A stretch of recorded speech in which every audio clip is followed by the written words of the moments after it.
Oi, gente, aqui quem fala é a Regina Heringer e você está no canal Te Conto um pouco de tudo. Por favor, já chegue dando aquele joinha. Deixe o seu like para dar engajamento ao canal. Muito obrigada. E vamos para a matéria de hoje que é sobre curiosidades.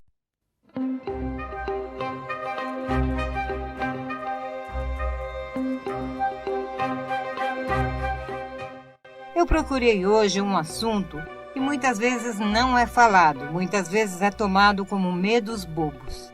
Mas existem fobias que precisam ser tratadas. Quais são as fobias mais comuns no Brasil?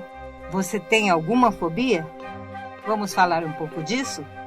O estresse e as pressões da vida moderna têm levado cada vez mais pessoas a desenvolver transtornos mentais que muitas vezes passam desapercebidos ou são ignorados, podendo evoluir para problemas de saúde mais sérios. Muitas fobias são vistas como, entre aspas, medos bobos e acabam não recebendo a atenção merecida, o que faz com que a pessoa sofra calada ou isole-se do convívio familiar e social.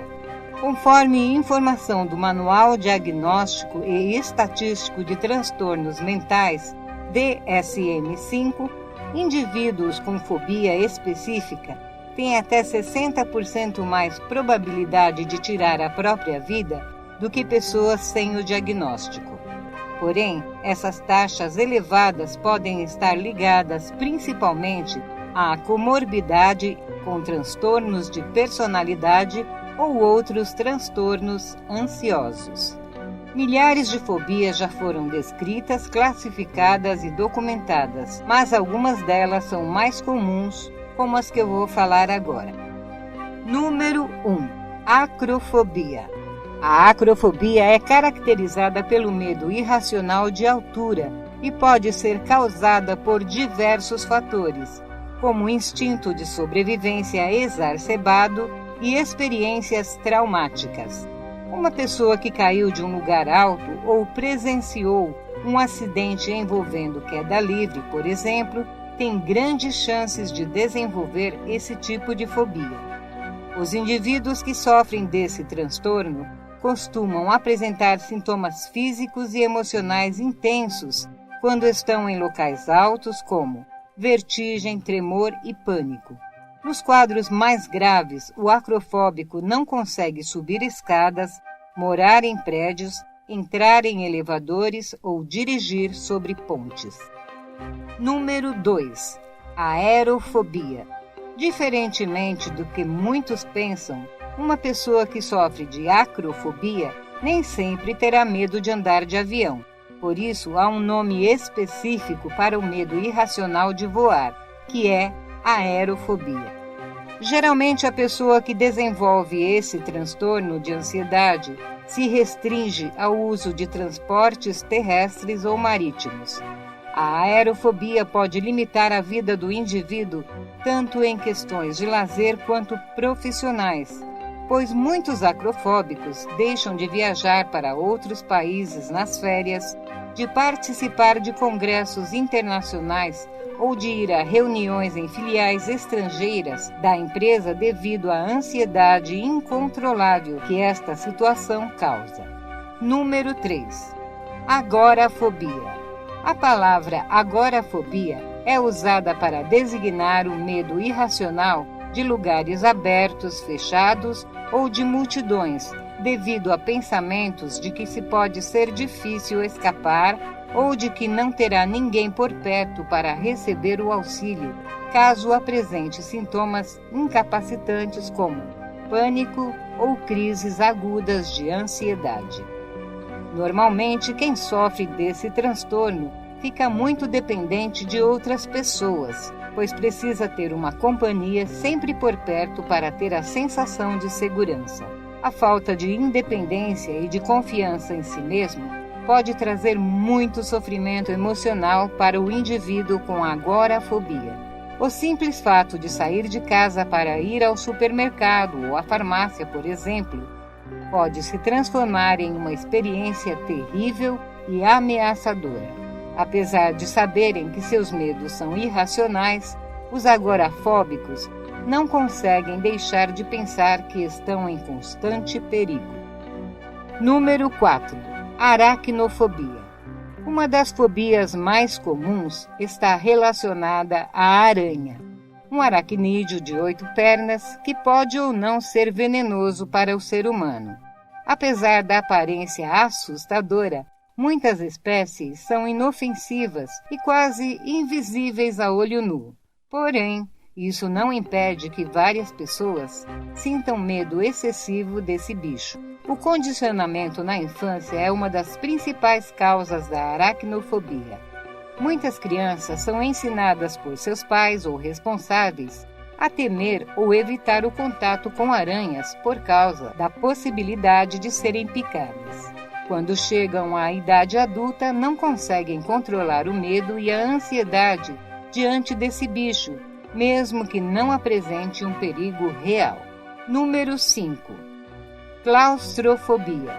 Permanecer muito tempo em um lugar fechado e pequeno é o maior temor dos claustrofóbicos. Esse transtorno muitas vezes é confundido com a agorafobia, mas apresenta características distintas de diagnósticos. Quem sofre desse transtorno sente medo do confinamento em ambientes fechados. Entrar em elevadores, trens do metrô e aparelhos de ressonância magnética, por exemplo, pode paralisar ou causar pânico em indivíduos que desenvolvem essa fobia, dificultando suas relações sociais e atividades do cotidiano. Estima-se que a claustrofobia atinja cerca de 4% da população. Número 6.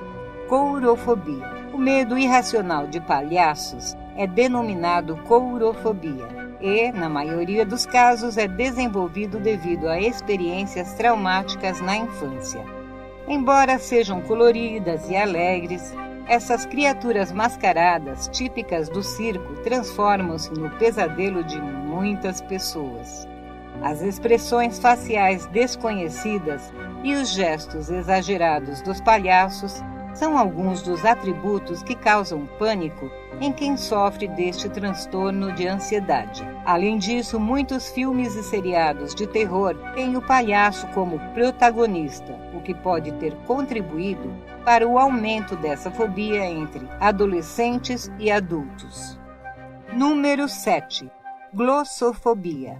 Apesar de ser um grande desafio, muitas pessoas conseguem vencer a ansiedade de apresentar trabalhos ou fazer a apresentação diante de uma plateia. Mas quando esta situação é paralisante e causa um medo persistente, é um alerta para o diagnóstico de transtorno mental. Glossofobia é o termo usado para designar o medo irracional de falar em público. Um estudo publicado no International Journal of Research indica que aproximadamente 75% das pessoas sofrem dessa fobia. Esse transtorno traz diversas complicações para a vida social do indivíduo, já que essas situações ocorrem com frequência na escola e no ambiente de trabalho. E número 8. Hematofobia. Hematofobia ou hemofobia é o nome dado à patologia psicológica apresentada por pessoas que têm medo exagerado e irracional de ver sangue. Os sintomas mais comuns são desmaio, enjoo, tontura, calafrios e falta de ar. Porém, esses sintomas podem variar de pessoa para pessoa, dependendo do grau do transtorno. Alguns hematofóbicos também podem desenvolver medo de objetos cortantes e perfurantes, como faca e agulhas, que podem estar associados ao sangramento. Por isso, muitas vezes deixam de fazer exames médicos que necessitam da retirada de sangue ou o uso desses instrumentos médicos. Como qualquer distúrbio exagerado, a pessoa precisa ser tratada para que não afete a sua qualidade de vida. Bom, e estas foram as curiosidades de hoje.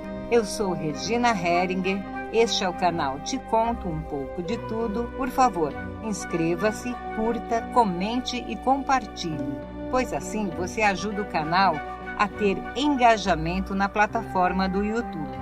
Agora, se você quiser nos ajudar para a melhoria do canal e instrumentos, você pode contribuir com qualquer valor doando pelo nosso Pix, que fica afixado no corpo de cada vídeo, e o Pix é o e-mail.